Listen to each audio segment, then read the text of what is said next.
Evangelho de Jesus mais uma vez.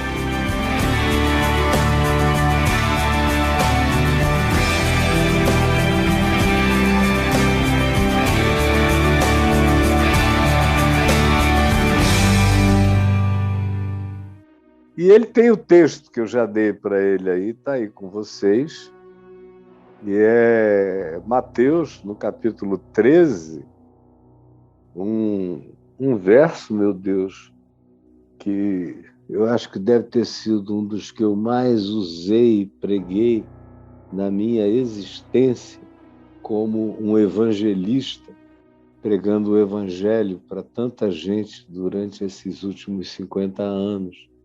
Mateus 13, eu vou ler primeiro do verso 1 ao verso 9, depois eu vou ler do 18 ao 23, e depois eu vou ler até o verso 17, do 10 ao 17. E o tema para a gente ter no que pensar hoje é simples, mas depende de você. É simples, mas depende de você. Você pode repetir isso comigo?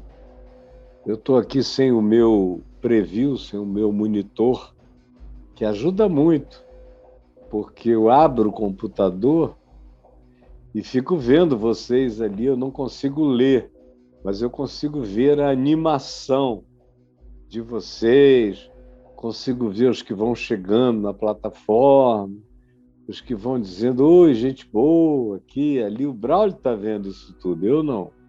Eu estou aqui numa mão só. Então, está bem diferente para mim, mas eu espero que vocês estejam chegando. E repetindo, é simples, mas depende de você. Alguém pode até escrever aí para o outro, é simples, mas depende de você. Ou é simples, mas depende de mim. Depende de mim, depende de você. A simplicidade é o que é absolutamente comum. Então, preste atenção, você que está ao vivo comigo e os milhares e milhares que vão assistir depois e vão distribuir de modo que vai muito para além dos registros das minhas plataformas. A mensagem viaja por grupos e grupos e plataformas e vai embora. Tem lugares onde eu chego e digo, interessante como aqui, distribuído por essa pessoa, essa mensagem atingiu milhões. Às vezes eu levo susto com o alcance, nem sempre partindo da minha plataforma, às vezes das plataformas de pessoas que eu nem sei quem são, mas que eventualmente devem ter um público que está mais ávido de me ouvir do que vocês mesmos, que podem ser gente de Nazaré, que sofre daquela familiaridade. Eu caio, eu vou lá, eu ouço todo dia, aquela coisa assim vai ficando rotineiro. Mas para eu não ficar falando demais, o que já é normal para mim, falar demais, falar longo, estou aqui com óculos da minha mulher, sem o qual eu não estou enxergando quase nada. Então, o texto diz assim, ó, naquele mesmo dia, saindo Jesus de casa, em Cafarnaum, à beira-mar, grandes multidões se reuniram perto dele, de modo que ele entrou num barco ali na frente e se assentou no barco. E toda a multidão ficou em pé na praia, aquela multidão, como eu estou aqui na frente da praia. E de muitas coisas lhes falou por parábolas e dizia, eis que o semeador saiu a semear. Essa foi uma das coisas que ele falou. Ele falou muitas coisas, dentre as quais essa que está registrada aqui, de um semeador que saiu a semear. Semeador antigo, não era do agronegócio, do Brasil Central, nem dos grandes produtores de grãos do mundo, que hoje em dia trabalham com muitas certezas meteorológicas e com muitos adubos e fertilizantes, tem equipamentos, maquinárias imensas para preparar a terra toda, de modo que ela fique uniformemente pronta, grávida, para a fertilização daquele sêmen, daquela semente vegetal que vai ser jogada naquele útero da terra, do chão, para fertilizar na melhor safra, na melhor produção possível. Não. Naquele tempo, lá na Galileia, onde também havia uma grande comunidade agrícola, as pessoas não tinham esses recursos, nem tinham toda essa consciência. A semeadura era uma loteria, porque o cara não podia escolher a terra, muitas vezes ele podia plantar apenas na terra que lhe cabia, ou num lugar que era de muitos, era de todos, mas nem sempre tinha dono, de modo que era um trabalho totalmente diferente do que é o trabalho de um agricultor, de um semeador no dia de hoje. Você tem que pensar com a mente de 2000 anos atrás para entender a dinâmica, as circunstâncias, a cultura do semeador e da semeadura. Então aqui se diz que esse cara saiu a semear. E na tentativa de semear, ao semear, uma parte das sementes caiu à beira do caminho. Ele jogou e ela caiu num lugar onde não tinha nenhum sulco, nenhuma valinha, nenhuma preparação. Caiu um tanto aleatoriamente ali, naquele lugar, que não era o melhor. E aí vieram as aves e comeram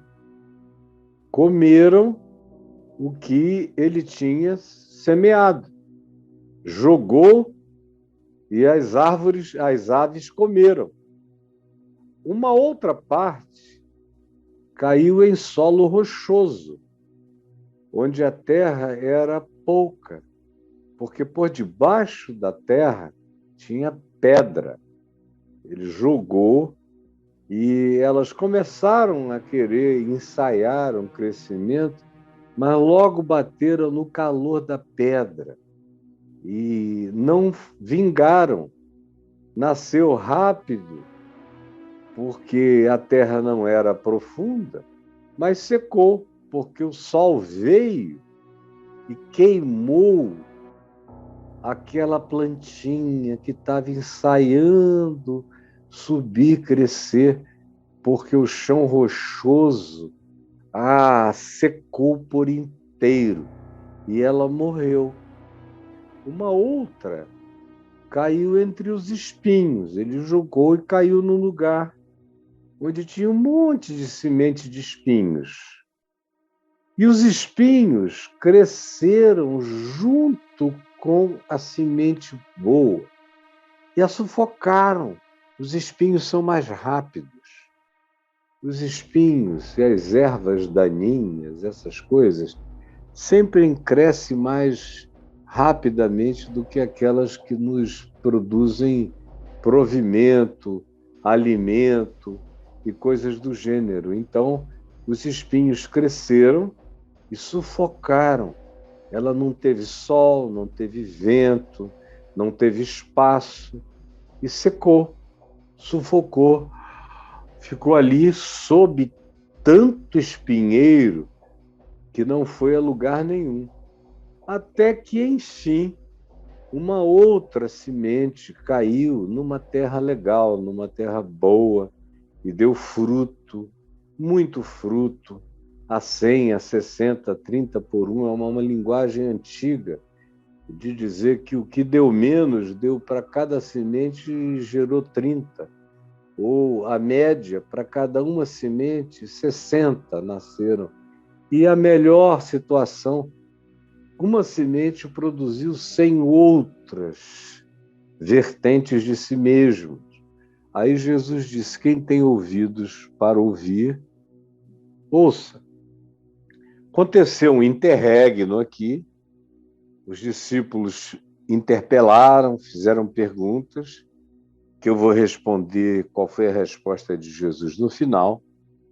E o fato é que Jesus, após esse interregno, prosseguiu, dizendo para eles quem era quem nessa história chamada do semeador, que tem gente aqui achando que já ouviu muitas vezes, já entendeu tudo, já sabe tudo, e ao pensar assim já está se denunciando, já está se entregando, ou é um cara da beira do caminho,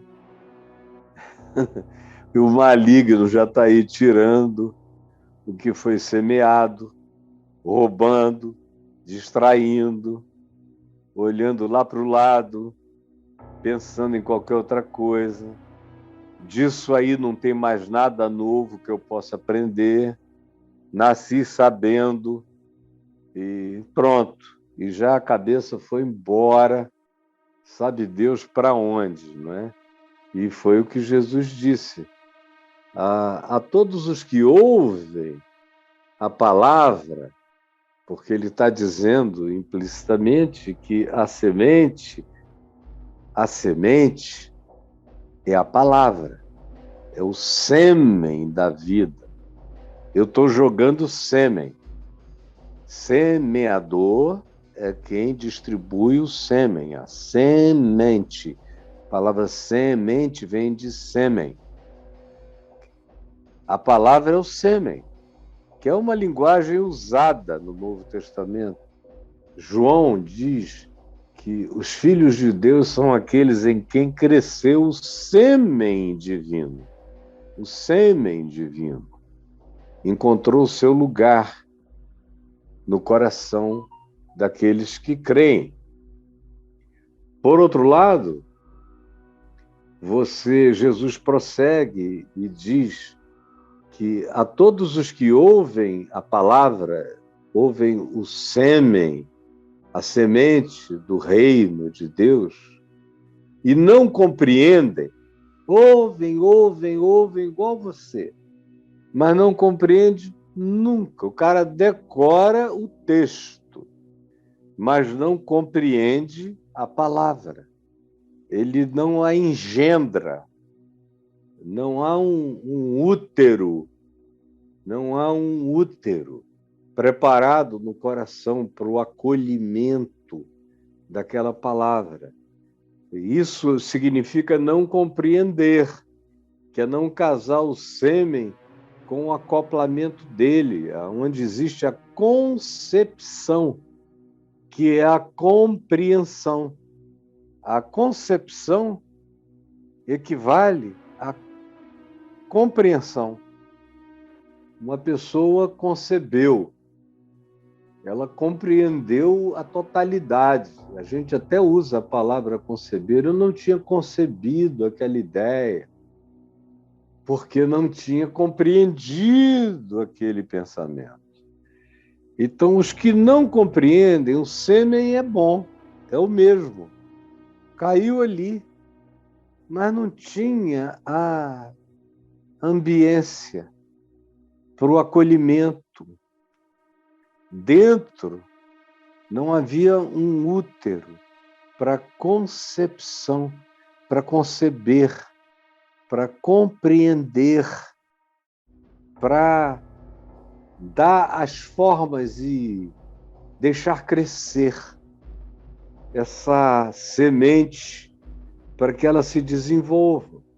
Então, nesses em quem o sêmen da palavra caiu, o sêmen do reino de Deus caiu, mas não houve compreensão, vem logo o maligno, qualquer que seja coisa maligna, qualquer que seja o mal, qualquer que seja o desvio, qualquer que seja o mau pensamento, qualquer que seja a distração, qualquer que seja o descaso, vem e arrebata, leva de súbito.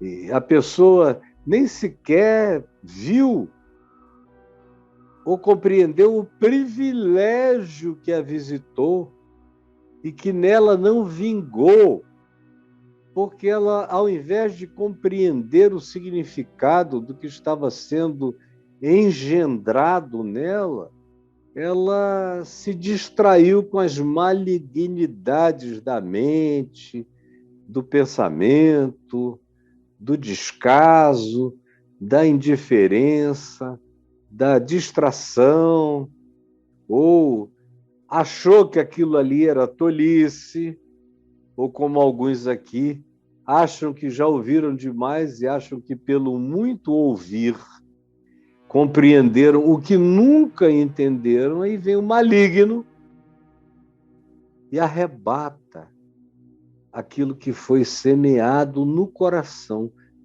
Caiu no lugar certo, mas o coração era um lugar errado. Tem gente em cujo coração tudo é beira do caminho. Tudo cai na beirada. É gente que não tem coração profundo, nem tem coração acolhedor. São corações distraídos, corações vulgares, são corações que têm medo da profundidade. Tem muita gente que morre de medo da profundidade. Deixa tudo na marginalidade do ser. Marginaliza a palavra. O cara até chega aqui, começa a ouvir, já começa a falar ali do lado. Eu, às vezes, vejo como tem gente que vem aqui, eu não sei nem para quê. Parece que só para distraírem os outros, ou para ficarem de kikiki, kkk, kkk. É tudo gente que vai ouvir, não vai compreender jamais. O cara fica aqui 20 anos e nada nasce nele ou nela, porque tudo cai à beira do caminho. Quase. É um pessoal quase, mas em quem nada se define. E é o lugar ideal para o maligno fazer de lazer, de perversidade, porque são pessoas que se expõem, mas pegam o sêmen e não deixam-no entrar no útero do coração. É sempre aquele sêmen que resvala, como numa relação sexual, milhões de sêmens de espermatozoides vão, mas só um entra, ou dois entram, e aí a gente tem gêmeos. A grande maioria cai à beira do caminho, não penetra, portanto não concebe, portanto não produz. Vem o maligno e toma, rouba, arranca o que lhes tinha sido semeado no coração. Estes são aqueles da beira do caminho, são os que marginalizam o sêmen do Evangelho, da Palavra de Deus sempre. Ficam anos e anos e anos, sabem, dizem de cor, só que neles nada jamais aconteceu, nada. Aí Jesus descreve o segundo tipo de situação e diz: o que foi semeado em solo rochoso, onde o chão era pedregoso por baixo, tinha aparência de ser um solo bom, mas por baixo tinha dureza, havia pedregosidade, encontrar-se-ia a pederneira. Esse é o que ouve a palavra, recebe o sêmen no coração e recebe logo, com alegria. Sabe, no primeiro dia faz o exame e diz: estou grávida. Dá a impressão de que a coisa vingou. Mas é aquele tipo de grávida que perde o neném todo mês. No fim do mês, aborta. Aborta, aborta. Não vai a lugar nenhum. O que foi semeado em solo rochoso é esse que ouve, aparentemente acolhe, engravida, concebe e recebe logo, diz: era isso que eu procurava a vida inteira. Quanta gente chega aí no curso da minha vida, e nesses 50 anos de pregação do Evangelho, eu vi isso aos milhões. Eu até fico pedindo a Deus para estar errado, toda vez, embora o acumulado da minha experiência me diga que eu estou certo. Mas eu nego a mim mesmo, eu digo, não, esse cara vai ser uma exceção, essa pessoa não vai ser do segundo tipo, embora pareça. São aqueles que na hora que você fala, que você joga, que você semeia, se alegram com uma alegria extraordinária, maravilhosa, feliz. Era isso que eu buscava. Eu nunca mais te deixo.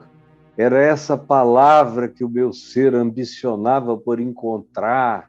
Meu Deus, aleluia, glória a Deus, é aqui que eu fico.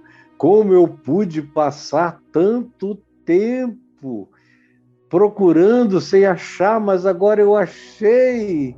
Eu vou ficar aqui contigo. Aí você vê a pessoa um dia, 2 dias, 3 dias, um mês, 2 meses, 3 meses.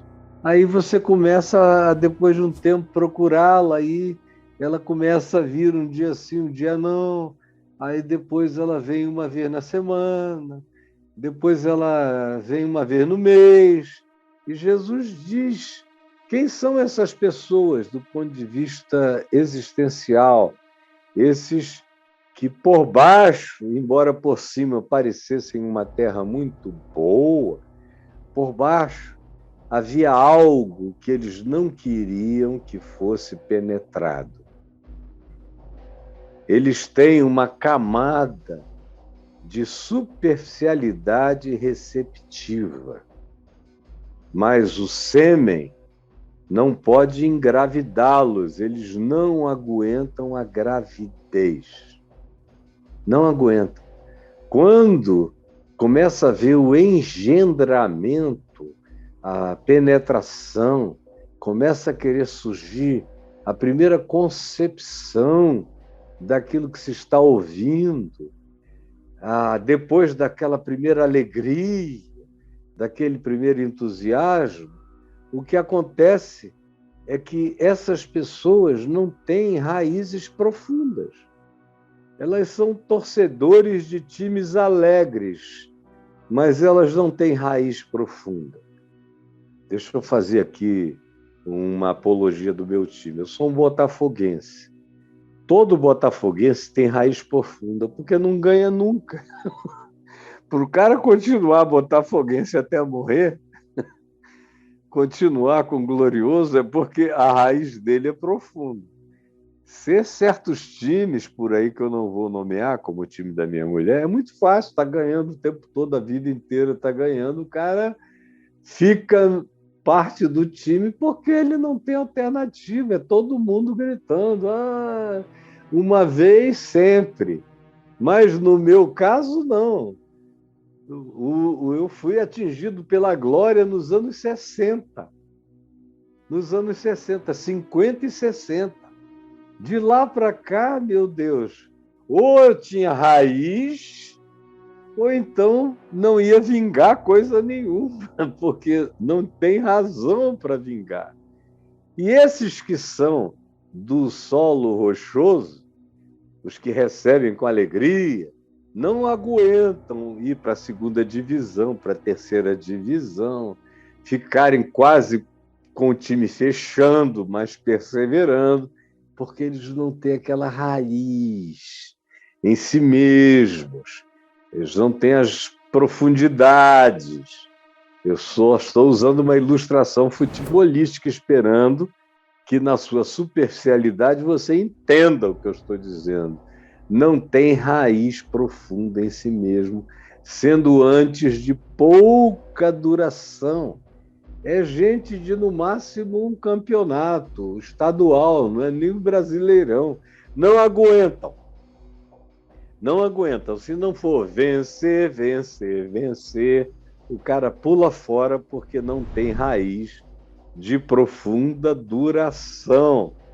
Aí, quando chega a angústia, o rebaixamento, quando as coisas ruins começam a acontecer, quando o jogador perde pênalti toda vez que bate, ou seja, quando chegam os tempos ruins, as intempéries, as angústias e a perseguição, quando começa a haver hostilização por causa da palavra, porque alguém ouviu dizer que a pessoa estava feliz, se alegrou, e aí começa a hostilização, o cara não aguenta também ser hostilizado, não tem cultura de hostilização, de perseverança, de ser quem ele é, independentemente de haver ou não haver um grande correspondente de adesão.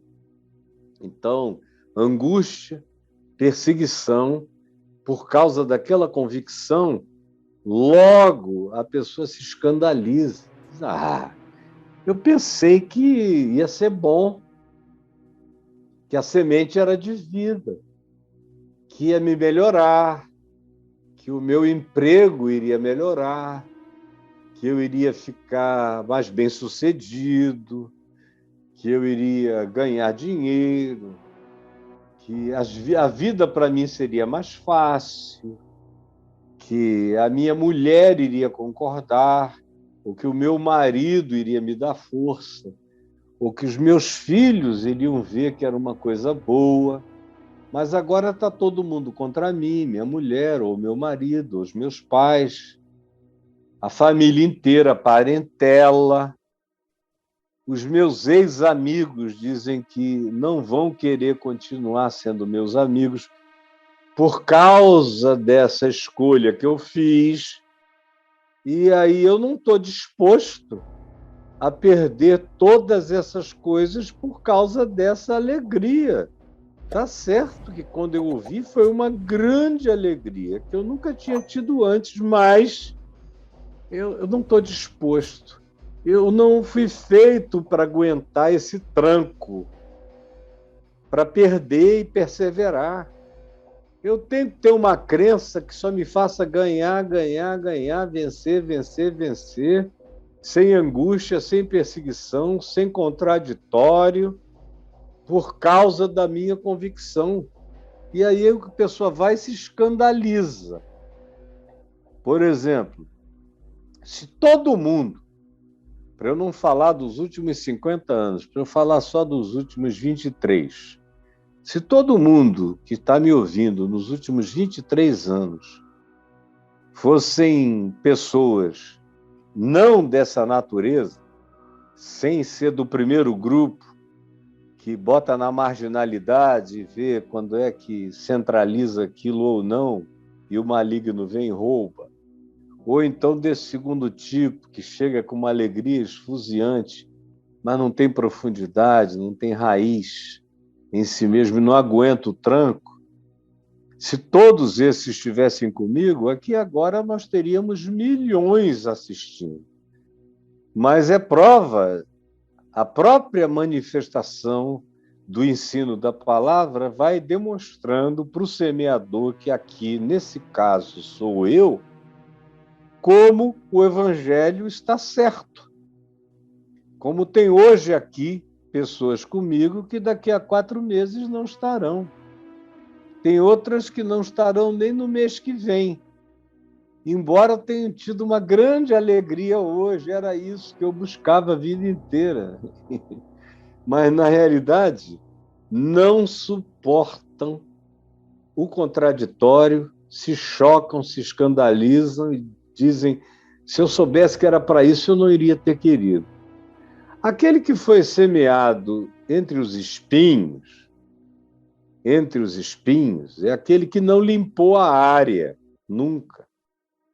É o que ouve a palavra, recebe o sêmen do reino de Deus, porém, os cuidados do mundo, os interesses, as vaidades, as imagens, as impressões, as famas, os likes, as aprovações, a turma, a fascinação das riquezas, das granas fáceis, das bocas livres e de tudo quanto antes eram privilégios que essa pessoa tinha na vida, pelos quais se gloriava, se jactava, dizia eu sou o máximo.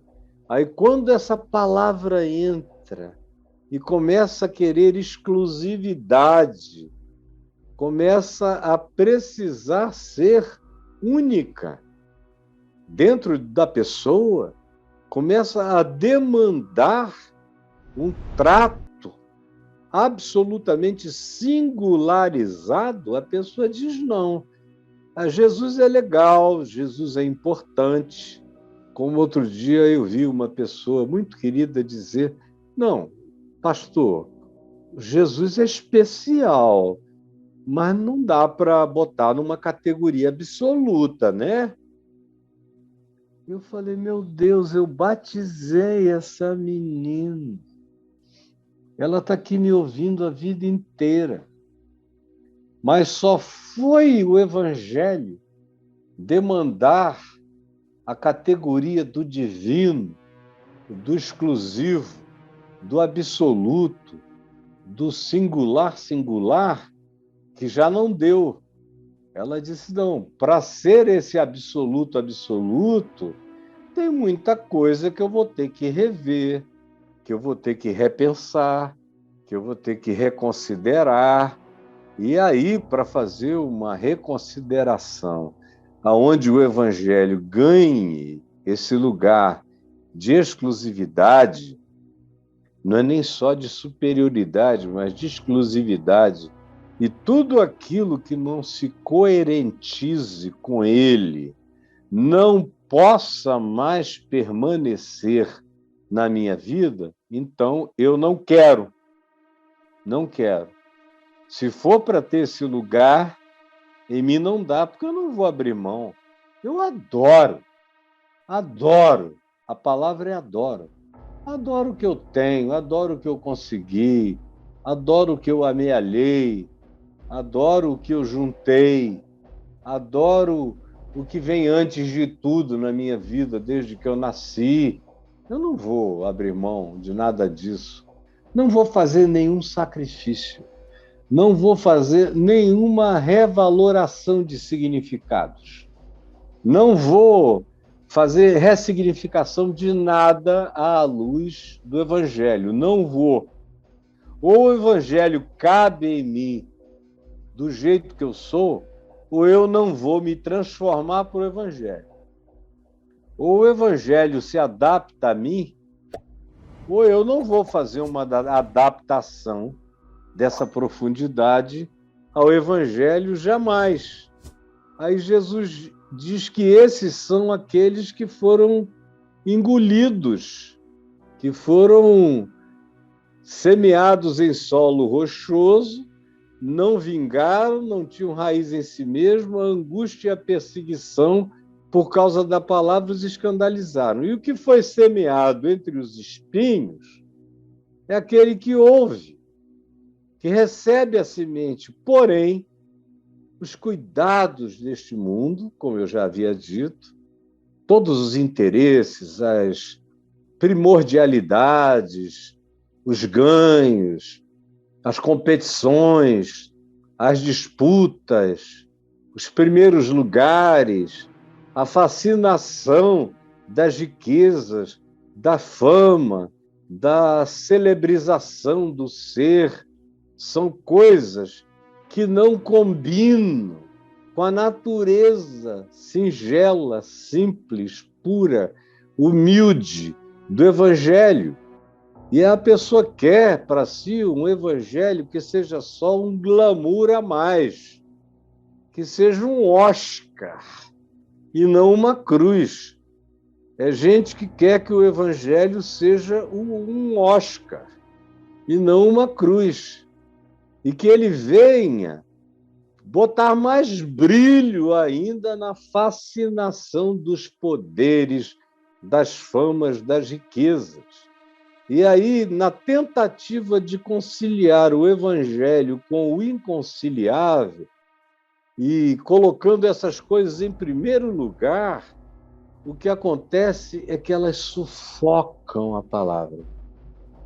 A pessoa tem uma duração muito curta. Não vai dar, não tem oxigênio.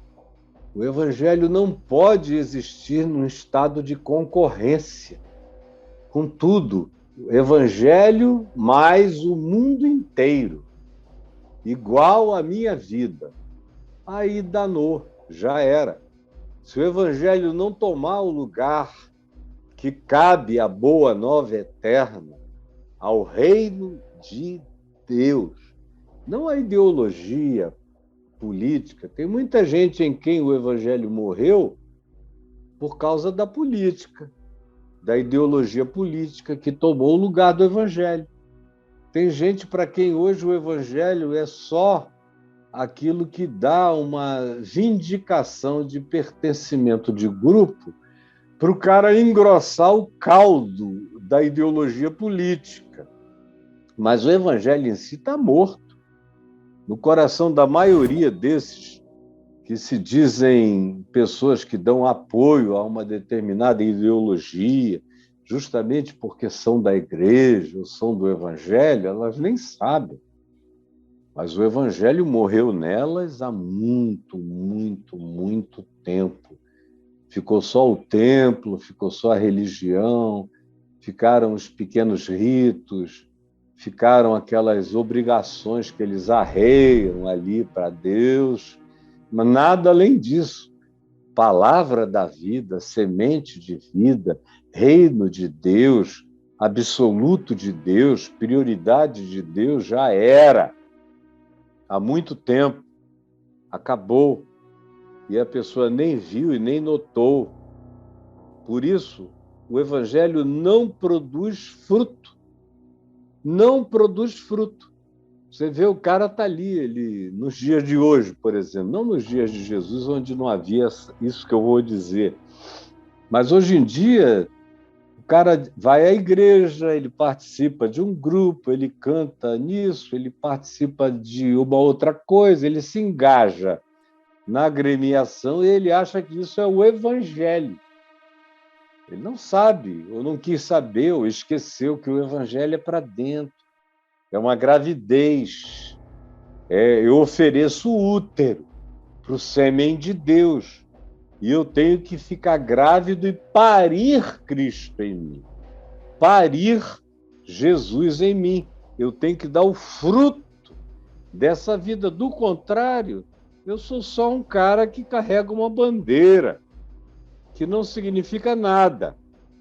Aí vem aquilo que foi semeado em boa terra, por último. Hoje em dia, essa parábola seria um absurdo, porque o pessoal prepara a terra para que cada pedacinho da terra dê fruto. Naquele tempo, não, era uma loteria. Mas o que foi semeado em boa terra, que é uma terra que é a antítese das descrições anteriores, ou seja, não é marginalizada, não é uma beirada de nada, é o suco em si. Não tem pedra por baixo, foi levantada, foi preparada, foi irrigada, foi adubada, tem chão, tem profundidade, tem para onde crescer, e crescer é para dentro, para poder dar fruto para fora. Essa é a boa terra. A boa terra é aquela que foi limpa de sementes concorrentes. Meu Deus, quanta semente concorrente tem no teu coração? Semente filosófica. Eu vejo pessoas dizendo que amam a Jesus e adoram também o filósofo tal. Aí eu conheço o filósofo tal e digo, bom, quem de fato entendeu Jesus não concorda com o filósofo tal, nem com os clássicos, nem com os neoclássicos, nem com os que vieram posteriormente, nem com os contemporâneos. Que a maioria deles são cultos, mas são, espiritualmente falando, uns grandes babacas. Então, quem conheceu o Evangelho não diz, eu adoro fulano, só se for como comediante, porque falando coisa com coisa, não. Só se for como demonstração de sapiência vã, de loucura do mundo. Aí tudo bem. Inteligente, mas não é sábio. Porque a sabedoria não habita na sua eternidade nada que não seja a semente de Deus.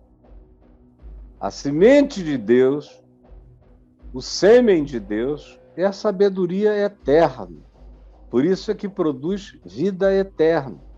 Então, o que é semeado em boa terra é aquilo que limpou os espinheiros, deu exclusividade a essa palavra, para que ela crescesse limpa no coração. E aí frutifica. Frutifica de todos os modos. Quem frutifica menos é 1 para 30. Essa coisa de dizer, o evangelho entrou em mim, mas eu não dou fruto nenhum. Fruto não é como antigamente se dizia, para enganar os tolos, que fruto do evangelho era gente que você levava para a igreja. Aí eu já vi isso tantas vezes, quando eu era jovenzinho. O cara chegava e dizia, o evangelho está dando fruto na minha vida, porque eu já trouxe 30 para a igreja. Não é o menor número, pastor. Eu agora estou lutando para trazer 60 para a igreja. E tinha aqueles que ficavam orgulhosíssimos. Já trouxe 100, mais de 100. O seu fruto, pastor, não dá nem para contar. O senhor traz milhares, o senhor já trouxe milhões. E eu ouvi aquilo e dizia, meu Deus, você não entendeu nada, absolutamente nada. Eu conheço pessoas que são as mais frutuosas do mundo, que nunca levaram ninguém a lugar nenhum, a coisa nenhuma, jamais. Mas dentro deles o fruto está lá. Que fruto é esse? É amor, é gente que ama, é gente que perdoa, é gente que desenvolveu compaixão, misericórdia, é gente que acolhe, é gente que defende, é gente que cobre, é gente que protege, é gente que ajuda, é gente que dá de beber, que dá de comer, é gente que abriga, é gente que não deixa a pessoa chorando sozinha, é gente que é capaz de pedir perdão, é gente que é capaz de dizer, errei, me perdoa, é gente capaz de se retratar. Esse é o fruto do evangelho. Não é a quantidade, não é a quantificação numérica de nada, como ensinaram a você, e você virou um bestalhão que fica pensando que o fruto do evangelho é levar coleguinhas de turma para frequentarem a reunião de jovens.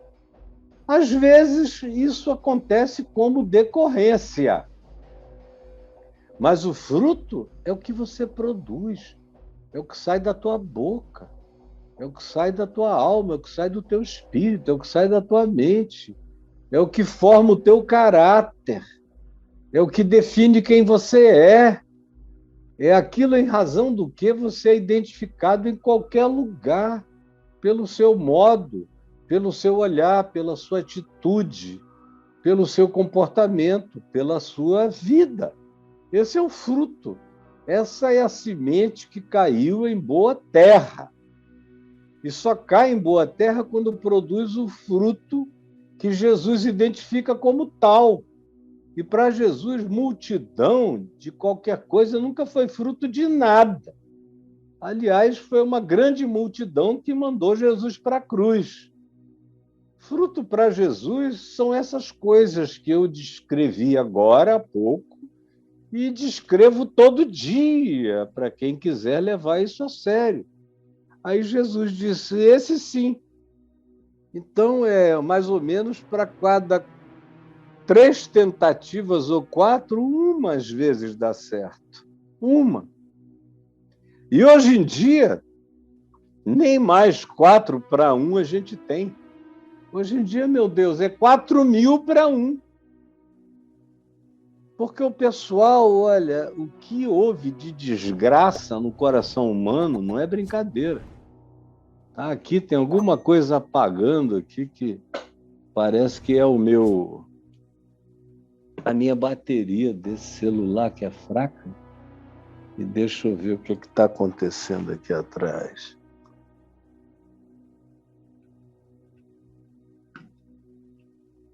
Não. Braulinho, peraí, Braulinho.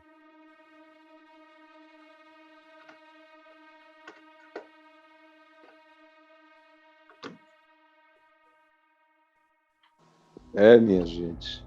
Estou aqui, Caião, tá tudo certo. Mas está apagando aqui para mim, é sinal de que a minha bateria não está Carregando? funcionando e o carregador não está legal. Eita. Então, deixa eu ver o que eu faço. Eu acho que eu vou mudar de lugar para ver se... Quer dar um breakzinho? Oi? Quer dar um breakzinho para você se ajeitar? Não, eu vou fazer uma coisa, sabe? Eu acho... Braulio, desculpa. O burrão aqui ligou o aparelho errado. E você botou a fonte em um, ligou o carregador do outro. Isso, liguei naquele outro novo. Acontece, agora, aqui já é situação suficiente para fazer toda a semente que não caiu numa boa terra se distrair, né? Não é? Se distrair. Agora voltou. Voltou. Então, espero que você não seja aquela semente ruim e que você, de fato, consiga... Eu vou ter que ajeitar tudo, viu? Mudou até a extensão, o tamanho de tudo, enfim. Deixa eu ficar aqui com isso aqui na mão, porque o que importa é que a semente não se perca no coração de ninguém. Então, tá me ouvindo? O pessoal tá aqui comigo, brother? Tá tudo tranquilo, Caio, pode seguir. Posso seguir. Então, vamos lá. Deixa eu ver aqui se melhora. O pessoal está acostumado com o que não dá certo. Eu é que não estou, mas todo mundo está. Então, olha só, vou ficar aqui meio de banda. Você se acha, então, Caio, vai lá. Hã? É de ladinho que você se acha, vai lá. É de ladinho que a gente se acha. Mas olha só, então, o que cai nessa boa terra, cada dia acontece numa incidência menor. Cada dia você vê uma quantidade, por exemplo, aqui no Rio de Janeiro, já mais da metade da população é evangélica.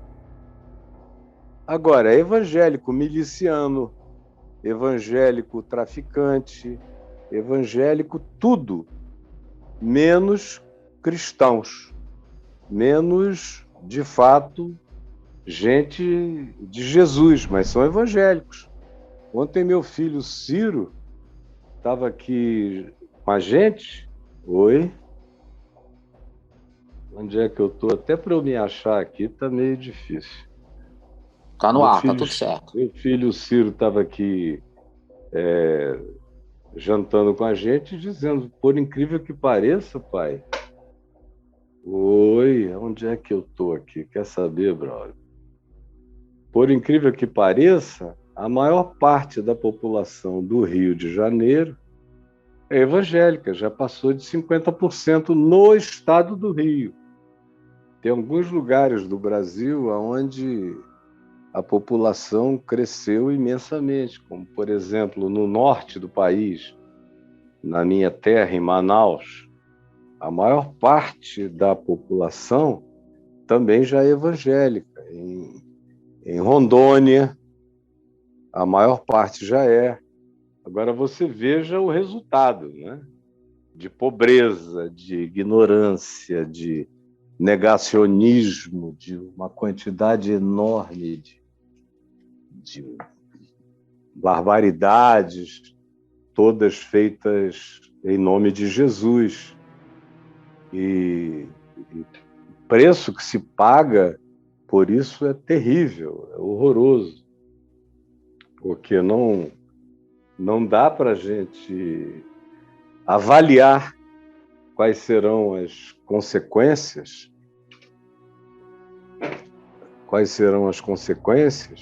a partir desse número. Esse número não significa absolutamente nada, nada, nada, nada, porque não tem nenhuma proporção entre esse significado, esse número, essa quantificação e a qualidade que as pessoas apresentam no seu cotidiano, na sua vida, ou coisas que o valham. Então, hoje, o que para Jesus era 4-1, só Deus sabe o que passou a acontecer então, porque hoje é 1-4.000, para sei lá quantos você encontra alguém para quem o evangelho faz sentido. Do contrário, e a gente vê essa multidão com a mão para cima, dizendo que Jesus é o máximo, mas sem evangelho. Gente que não deu fruto de nada, que não deu fruto algum no coração. E é uma tristeza imensa. E aí tem gente que pergunta, escuta, por que é assim, Caio? Que foi o que os discípulos perguntaram a Jesus. Por que assim? Fala aqui para nós. Por que tu não explicas isso com clareza? Por que tu falas por meio de parábolas? Diz o verso 10. Então se aproximaram os discípulos e lhe perguntaram: por que lhes falas por parábolas? Por que tu não diz, olha, tem gente boa, tem gente ruim. Tem alguns que têm o coração preparado. E a gente lança a palavra e ela engravida o ser. E tem outros que não vão nunca. Eu, na realidade, não sei nem por que eles perguntaram isso, porque eu não sei modo mais pedagógico de contar uma história existencialmente complexa como essa história aqui, sem ser usando uma imagem tão simples quanto essa. Mas para eles, que eventualmente, como pescadores, não estavam acostumados a sutilezas nem a subjetividades, eles achavam que Jesus estava falando de maneira complexa, usando parábolas. Jesus então respondeu: porque a vós outros, é dado conhecer os mistérios do reino dos céus, mas a aqueles não lhes é isso concedido, pois ao que tem se lhe dará, e terá em abundância, mas ao que não tem, até o que tem lhe será tirado. Por isso lhes falo por parábolas, porque vendo, não querem ver, e ouvindo, não querem ouvir, muito menos entender, de sorte que neles se cumpre a profecia. Ou seja, eu estou contando por parábola porque eles não querem. Eu estou dando a eles o pretexto de dizerem que viram, mas não enxergaram, que ouviram, mas não compreenderam, mas eles sabem o que eu estou dizendo. É o coração que não quer, de sorte que neles se cumpre a profecia de Isaías. Ouvireis com os ouvidos e de nenhum modo entendereis, vereis com os olhos e de nenhum modo percebereis, porque o coração deste povo, olha aqui para mim, O coração deste povo está endurecido. De mau grado ouviram e ouvem. Eles já ouvem aí, tem gente ouvindo com argumentos contrários.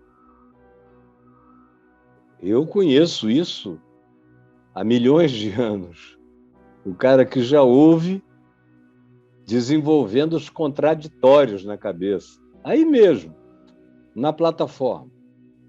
Tem gente já desenvolvendo os contraditórios. É gente se entregando. Cheio de gente se entregando.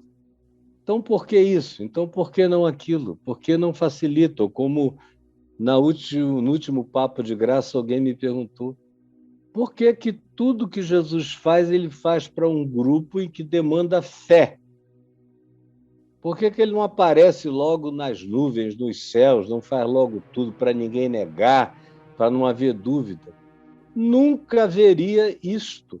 Mesmo que ele fizesse tudo publicamente, e ele fez tudo publicamente, a própria ressurreição teve um publicamente, bem publicamente, durante 40 dias e 40 noites, e apareceu para um grupo de mais de 500 pessoas de uma vez só, não podia ser alucinação coletiva, o pessoal pegava, comia, bebia com ele durante 40 dias e 40 noites, mas não foi o bastante para muita gente.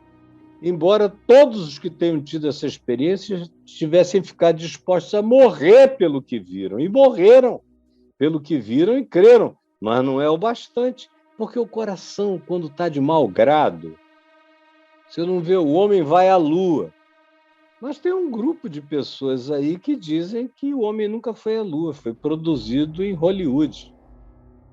Por causa de sombra aqui, sombra ali, os cientistas vêm e explicam a incidência reflexiva do Sol na Lua, que produz mais de uma sombra simultaneamente, mas não adianta. Não adianta, de mau grado, eles veem e eles ouvem. A Terra ficou plana agora, de uns tempos para cá, a Terra plana. Tudo no universo é plano, a gente não conhece um planeta plano no universo. Só a Terra desses caras, que ficou planinha, planinha, planinha, virou uma chapa. Não é um planeta redondo, é uma chapa, é uma plataforma viajando pelo espaço, onde tudo mais é redondo. Planetas, grandes anões, estrelas, tudo isso ganha a forma arredondada dos processos de rotação, de elipsidade na translação, todos esses fenômenos físicos que tendem a arredondar tudo. Onde você encontrar uma coisa quadrada no universo, não foi feita pela natureza, foi uma criação artificial. Mas tem gente para quem a Terra é plana.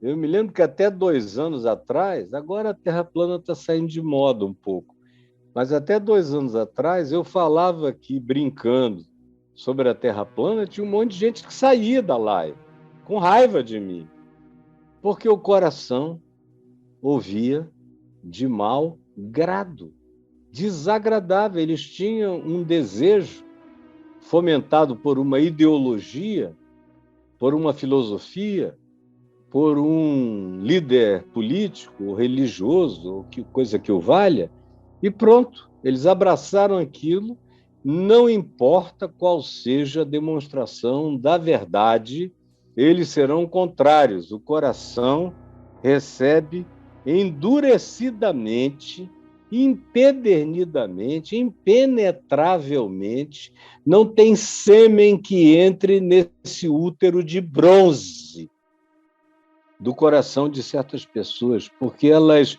recebem de mau grado, ouvem de mau grado, com mau humor contra a verdade, fecharam os seus olhos, não querem ver, não querem, eles não vão embora, mas também não abrem os ouvidos, não abrem o coração, nem abrem os olhos, ficam aí.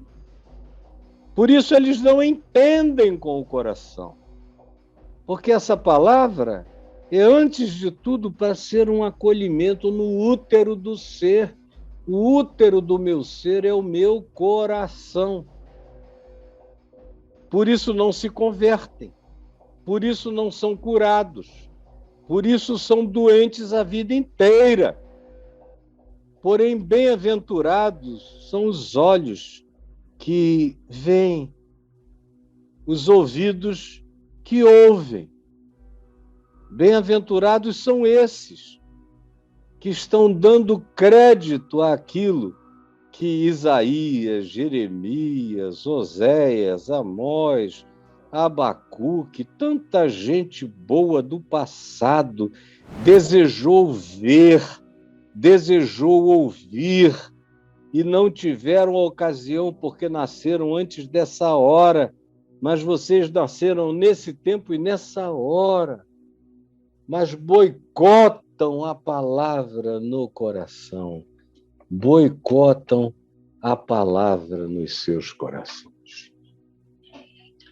E essa é uma grande tristeza, meu Deus, é ver as pessoas boicotando a palavra nos seus corações.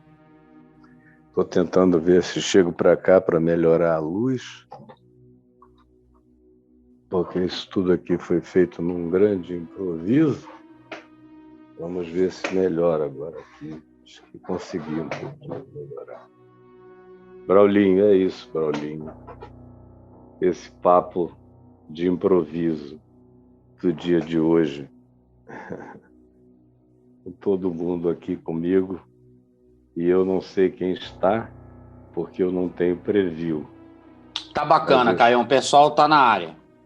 Tá na área. Espero Você não está sozinho, Caio Fábio. E se eu estivesse também, não tem problema nenhum, brother. Eu sei, mas você nunca tá. Eu sou um cara que não tem nenhum problema de ficar sozinho, nada. Nada, nada. Eu, com a verdade, sou maioria absoluta. O que deixa muita gente com raiva. Esse cara é um presunçoso. Mas tá lindo, o pessoal tá adorando aqui. Com todos os capotes, tá tudo bem. Tá bom. Então, que o Senhor Jesus abra o nosso coração agora e que essa palavra do Evangelho entre no coração de quem quer ouvir de bom grado, em nome de Jesus. Amém e amém.